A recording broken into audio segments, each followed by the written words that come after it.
Before the fall of the Berlin Wall in November 1989, Stefan Lamprecht was born on April 20th, 1982 in the GDR, also known as Eastern Germany at the time.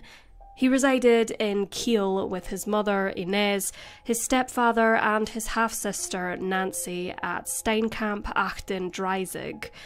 From July 16th, 1995, 13-year-old Stefan, who was in the 6th grade at Theodor Storm Hauptschule in Danziger Strasse, spent some of the summer holidays with his father and grandmother, who lived in Berlin-Pankow. Their residence was situated in Seelower Strasse in the Prenzlauer Berge district. During the 3 weeks he spent in Berlin-Pankow, Stefan spent quality time with both his father and grandmother, but due to his father Peter's work commitments, he couldn't spend much time with his teenage son.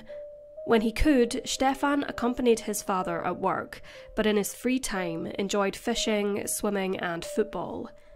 The night prior to his disappearance, on August 1st, 1995, Stefan and Peter spent the evening fishing at Plötzensee, grilling sausages over the campfire before sleeping in the tent and returning home, unfortunately without a catch.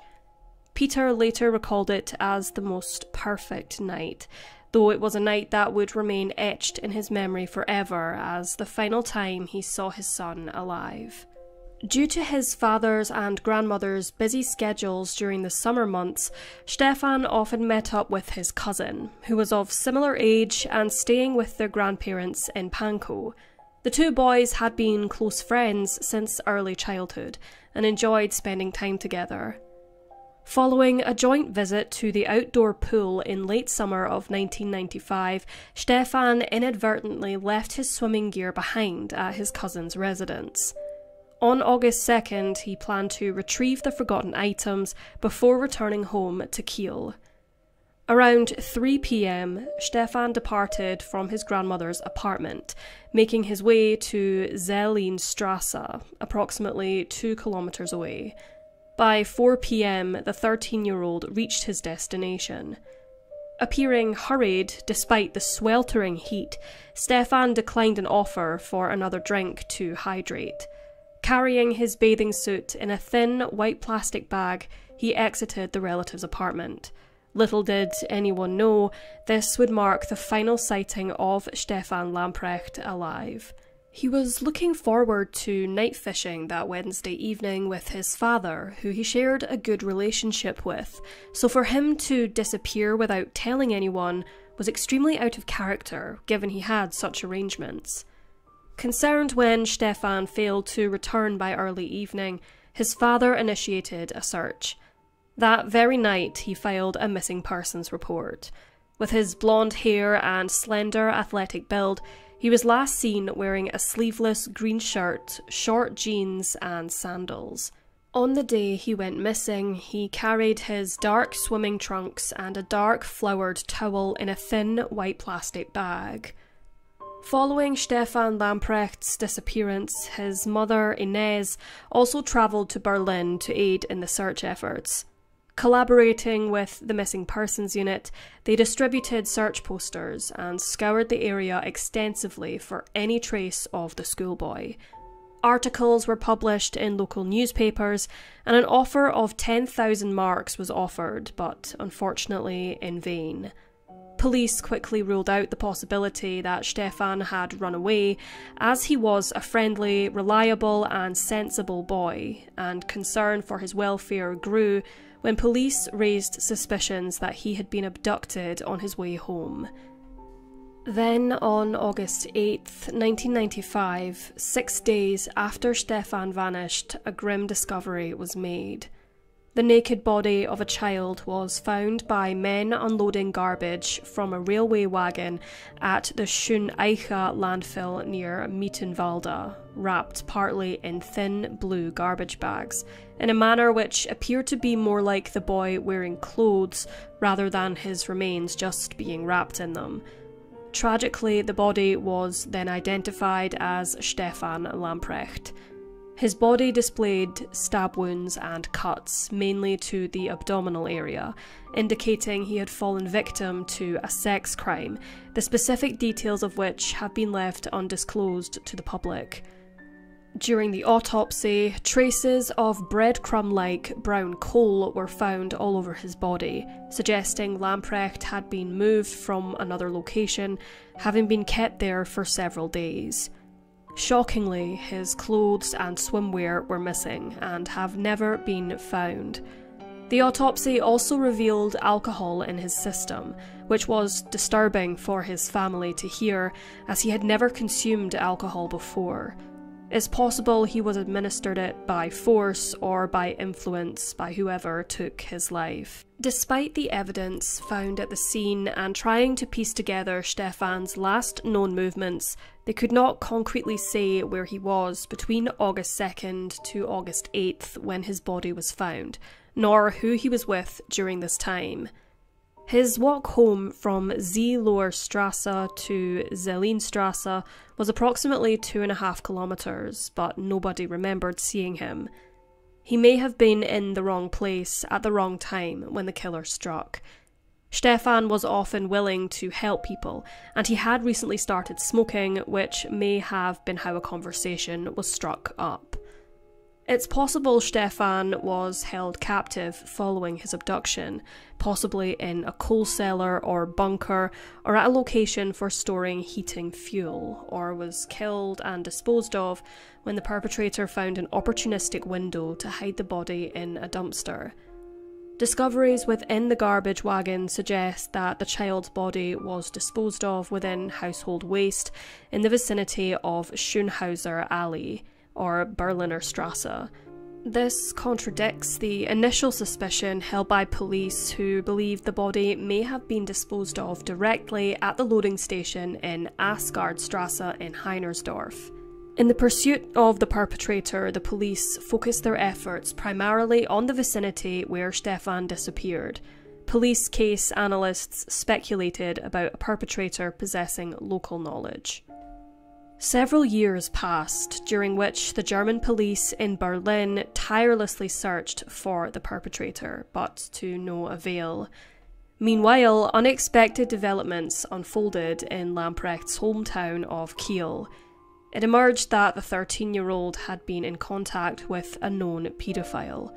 Using cigarettes, small gifts, and computer games, the man had managed to establish a bond with the schoolboy. Stefan had kept these contacts hidden from his mother, who only discovered his smoking habit shortly before his departure for Berlin. As a result, the police had limited information about Stefan's, quote, adult friends in Kiel. It should be noted that in the months leading up to Stefan's disappearance and subsequent death, his half-sister Nancy told German media that her brother changed one day to the next, quote, "He stuck skulls on his walls and stabbed his stuffed animals with a knife. Since I was raped by my stepfather myself, I know that this behaviour could have been the result of sexual abuse." The stepfather had an alibi for the time of Stefan's murder and was ruled out as a suspect. According to other reports, shortly prior to his death, Stefan had confided in Nancy about sexual abuse he had been victim to. Shortly prior to his death, the boy received a request to testify against a child molester. Could this information have been the catalyst as to why Stefan was abducted and murdered in such a brutal way? A relative was even reportedly threatened in a youth hostel after Stefan's death, where they were told to keep quiet about what they knew or face the consequences. The police entertained the possibility that one of these men from Kiel might have been aware of Stefan's trip to Berlin and attempted to track him down there. It's conceivable that this individual may have driven Stefan to the address of his relatives in Zeelenstrasse and awaited his arrival. This was theorised due to the fact it is not clear how Lamprecht made his way to his cousin's home, whether he walked, got public transport such as the tram or bus, or got a lift from either someone he knew or a stranger. However, given Stefan's determined plans, which he may have been unwilling to forsake, the encounter with him might have not unfolded as the perpetrator had anticipated. If this had been the case, the crime may have been committed due to these unforeseen changes in circumstance. According to the profile crafted by police case analysts, the perpetrator is likely a sadistic male individual who is socially well integrated and unassuming in appearance. He enjoys maintaining control and exudes self-confidence. However, if circumstances deviate from his desires, he may exhibit a hot-tempered reaction. It is also very likely that the killer is unknown to authorities for any prior crimes, though may have struck again following Stefan's demise. As Stefan's clothes were never recovered, it is believed by German authorities that the killer possibly kept these items as trophies. In the search for answers, the police are focusing on individuals who stood out in the area surrounding Schönhauser Alley and Berliner Straße, stretching from Pankow to Prenzlauer Berg during the mid-1990s. Specifically, they are interested in anyone who sought connections with boys aged 10 to 13 years old at the time. Furthermore, they are keen on identifying individuals who may have had access to a room or a shed in this region where coal briquettes were stored. The blue plastic bags used by the perpetrator might have held significance to them, whether in a twisted manner or as part of their daily routine or occupation. Among those who might hold crucial information are adults who, during their childhood in 1995, had experiences or witnessed events in this specific area. They may have encountered situations involving individuals seeking contact with young boys or accessing locations where lignite briquettes were kept. These witnesses might have hesitated to come forward with their experiences at the time, but their insights could now prove invaluable in unravelling the mystery surrounding Stefan Lamprecht's case and achieving justice. Despite the case being officially closed, Lamprecht's family have private investigators working on finding answers. The detectives' focus has now shifted to locating a man who made an appearance at the boy's funeral.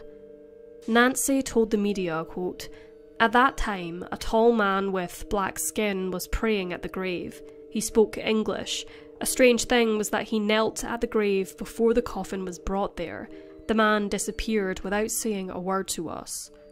Rumours later circulated that the male was a fishing friend of Stefan's, though this was never verified, as he was never found or identified. Following Stefan's passing, the family uncovered that the boy frequently attended church, a detail he had not shared with his family. Other puzzling occurrences emerged. In 1996, a boy called Ines Lamprecht and simply said, quote, "It's me," before abruptly hanging up. Quote, "I could have sworn it was Stefan's voice, but that's impossible because my son is deceased."